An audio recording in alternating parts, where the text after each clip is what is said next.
All right, everybody, welcome back to the KSR YouTube channel. It's another day here in the shop, and CJ and I are just about to head down to PBIR for the Champ Car race, but Drew is going to be here thrashing on the Vice Grip Garage Chevelle. So he's got the exhaust project to work on, as well as apparently we need to remake one of our little shims that we made, because with these different cylinder heads, something's different enough that the supercharger is just slightly pulled in that way. So he's going to do a little machining, some laser alignment and focus, laser focus. You don't even know what you're saying. How do I know what you're saying? I cut that part out. Okay. That part, yeah, I said it was a Camaro in the first take. I don't know why I said that. Probably because I'm really sunburned and not thinking clearly. But anyways, let's, you guys can follow along with Drew.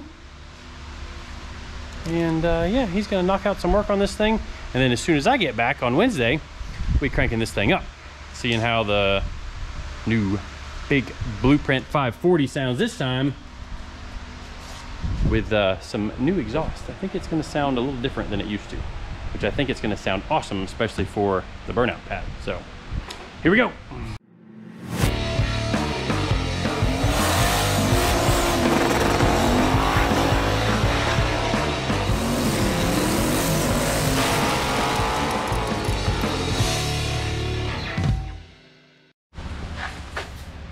Alrighty.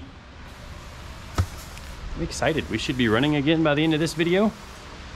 Should be a new sound for the Vice Grip Garage Chevelle. I'm gonna say it right this time. You ready to get going? I'm ready. Let's go. All right, I'm hitting the road.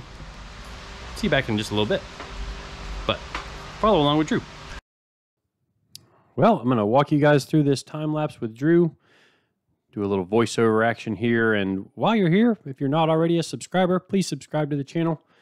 Lately, we've been really stacking on some extra subscribers, which has helped keep our videos up in the recommended section of the YouTube algorithm. I don't really know how all that stuff works, but the more people we get subscribed to the channel, seems like the more people watch the videos. And that's always a good thing for us. Helps us justify the time we put into making all these things, and gets us a little bit more, you know, income into the shop to do some more projects just for YouTube content. Obviously, it takes time to make these videos, and it's fun doing them, but at the same time, it's a whole nother full-time job for me on top of running the shop, as well as being a dad and all that good fun stuff. But for now, let's get back into this time lapse, and you guys can probably already see that Drew is machining a new spacer like we talked about. First, machine the ends flat, get the thickness dimension that he wanted to have, which you can see him measuring here with a set of calipers, because we were aiming to be 20 thousandths thicker than our previous shim, or spacer. I guess it's not really a shim as thick as it is. So once he gets that depth set, get everything machined square, punch the hole in the middle of it, and then you have a nice finished spacer that is exactly the dimension that we need to angle the supercharger. And I say angle, this thing is basically perfectly parallel with the center line of the crankshaft. That's what we are trying to achieve while the blower is under load. So we're planning a little bit here to have just a little bit of angle back on the Pro Charger, so that when all the really load is, the belt is pulled tight with the engine accelerating, that it flexes all the brackets and everything. You see they're measuring here to verify that we kicked it back just a little bit. So with the addition of the little bit thicker spacer, when they were measuring it with that long blue ruler there, basically the outside of the blower pulley, you know, the side closest to the outside of the car, that ends up being back behind the inside pulley. It's only about 20 thousandths of an inch. And that's just that last little angle we need so that when everything flexes, it pulls back in line perfectly straight. That's because if you think about it, that bracket is a long way out from the center line of the crankshaft. And we think we've got her fixed just like we did last time. So another thing that needed to be done was we noticed that the battery voltage was falling down pretty low once all of the fans had kicked on. So we're putting a larger amperage alternator on there so that it will maintain 14 and a half volts while he's got everything on, the headlights, the fans, both fuel pumps, obviously all the injectors, the coil, all of that stuff running. We want to make sure that it maintains the correct voltage to keep everything spinning more efficiently. The lower the voltage goes, the slower the fans spin, the slower the water pump spins. And when you're already taxing your cooling system, you want to make sure that you can put everything at its peak efficiency, or at least its maximum flow and maximum CFM delivery on the fans. And you do that by maintaining the most voltage that you can. And that's another reason why on race cars like Soccer Mom, we put a 16-volt battery in it, because we want to really have the most powerful coils that we can have, as well as our fans and our water pump works more efficiently.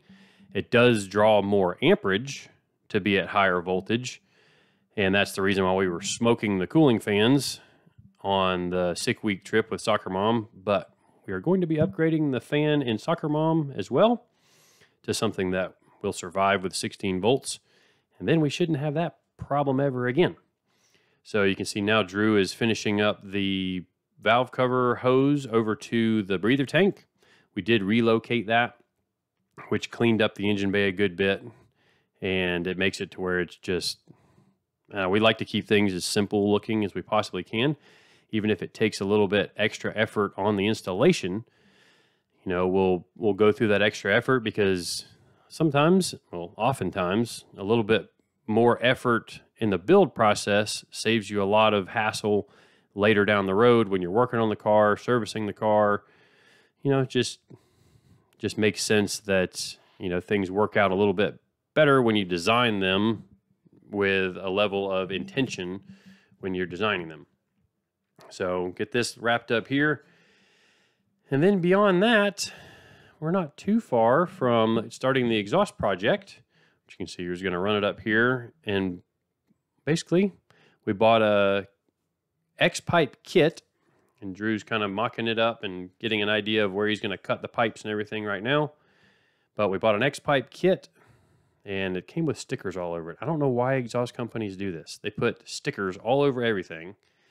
And yeah, you could just let them burn off, but if you want to have a nice looking exhaust system, you're going to scrape the stickers off, and it turns into a bunch of gooey mess and all that kind of nonsense.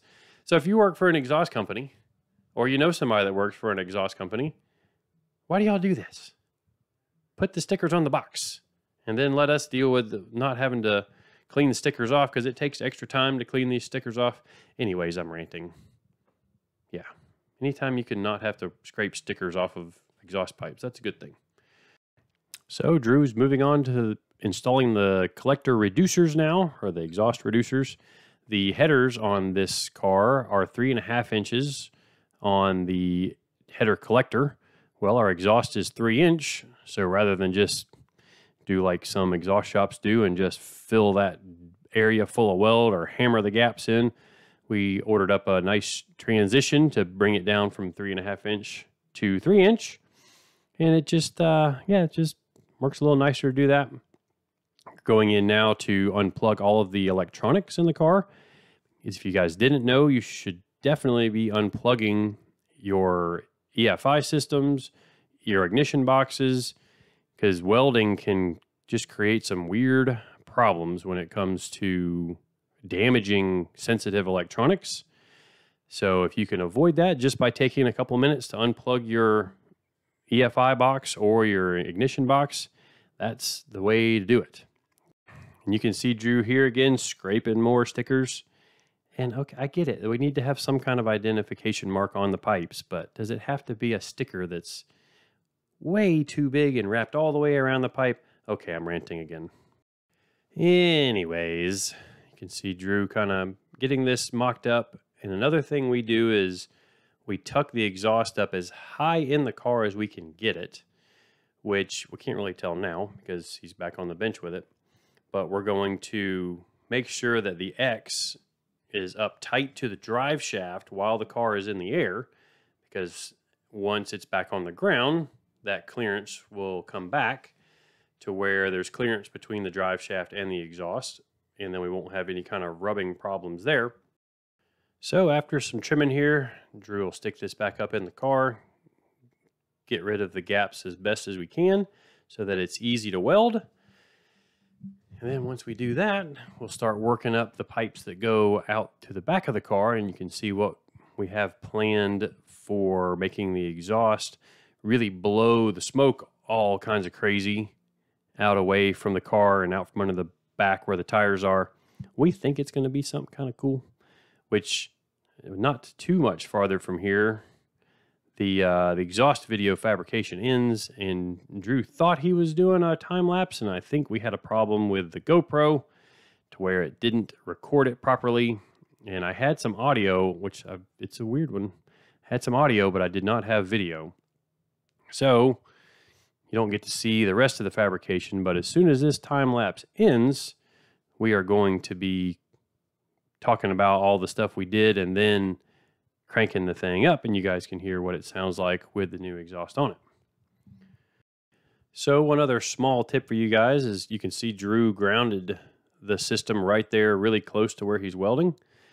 That's always a good thing. Just the shorter you can keep your loop for the welding process, I think the better it is.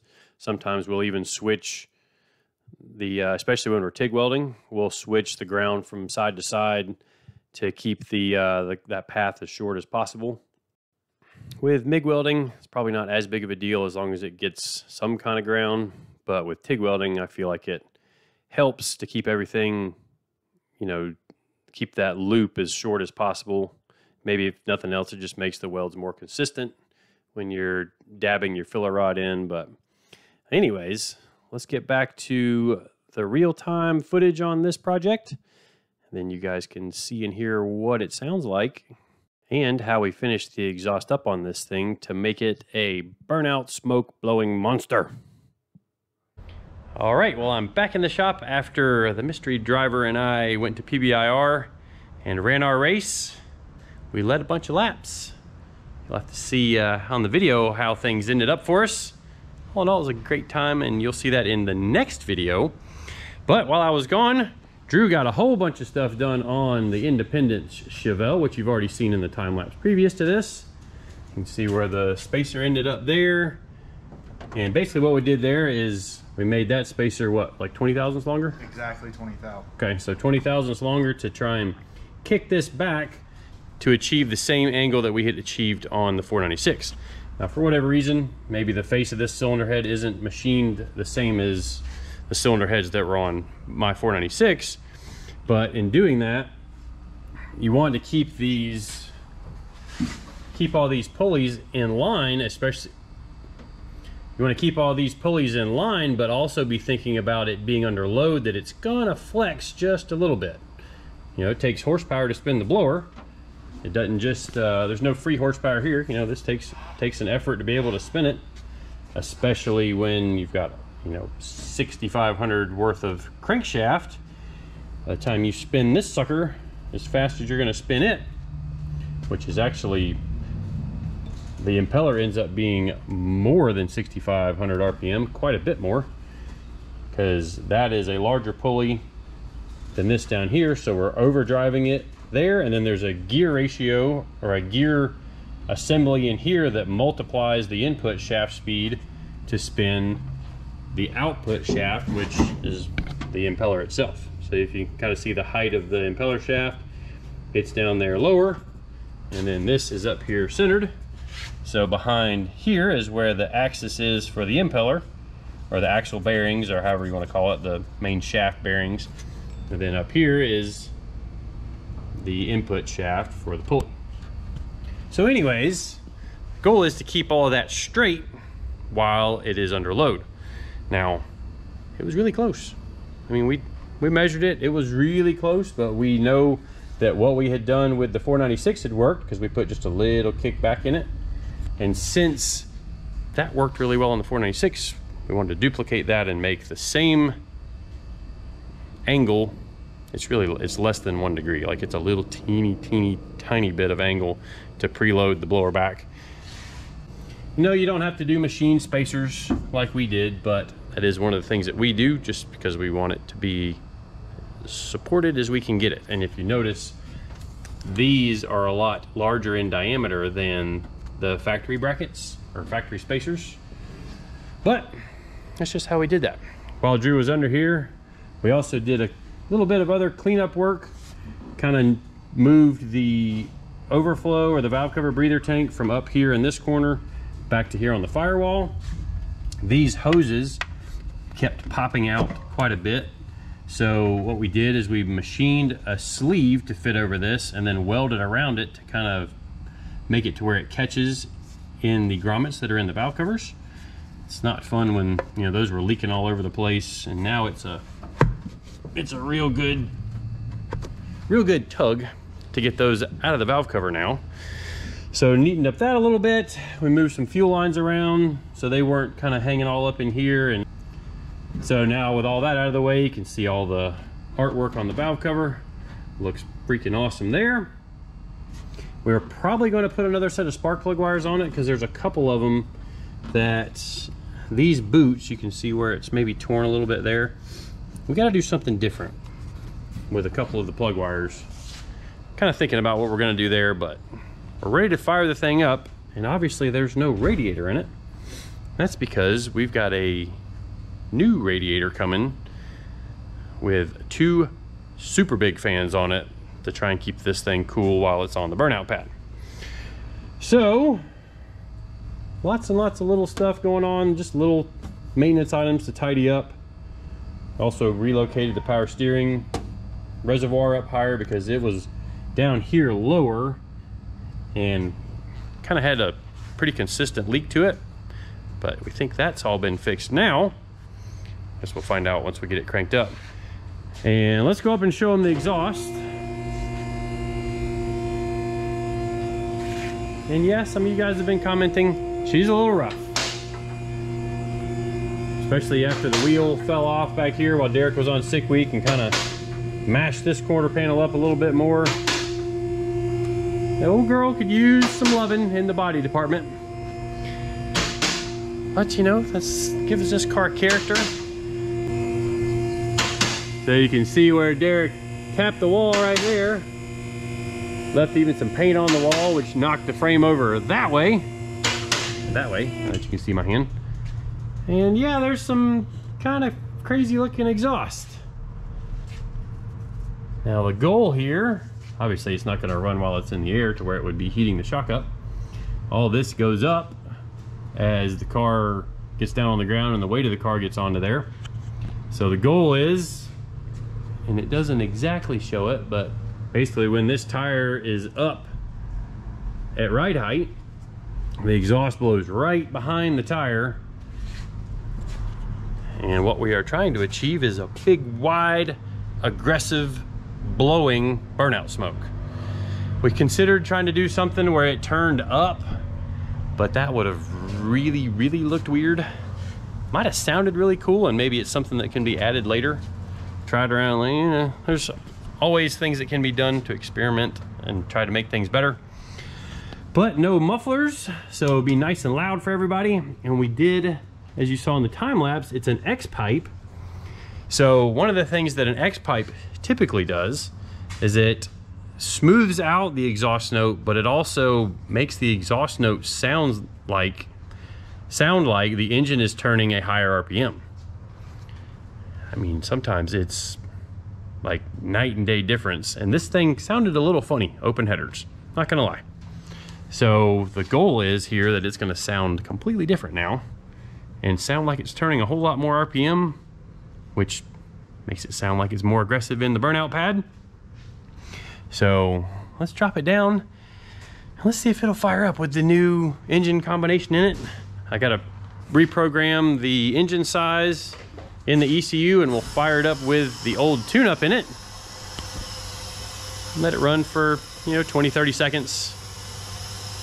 Won't hurt anything like that even without water in the engine. But we'll do that. And well, shoot, as fast as it's coming out, we might as well just hop in it and crank it up. Battery on.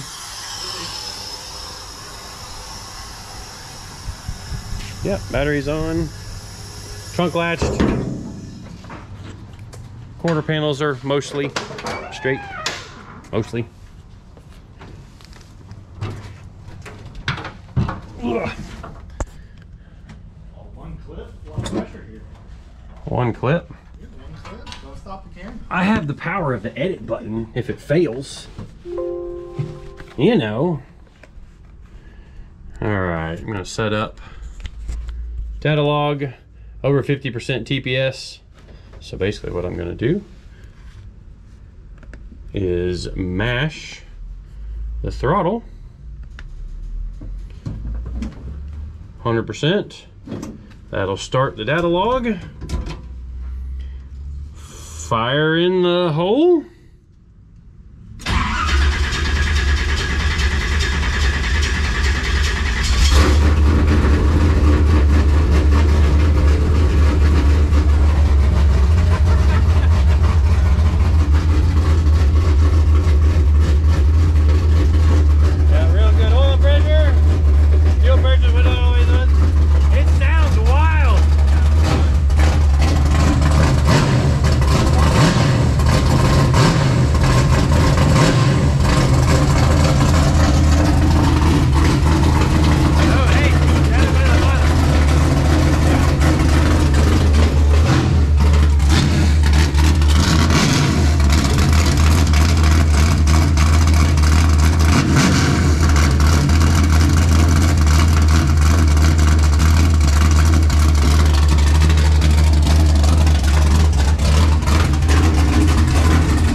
Let's say that's a success. First try.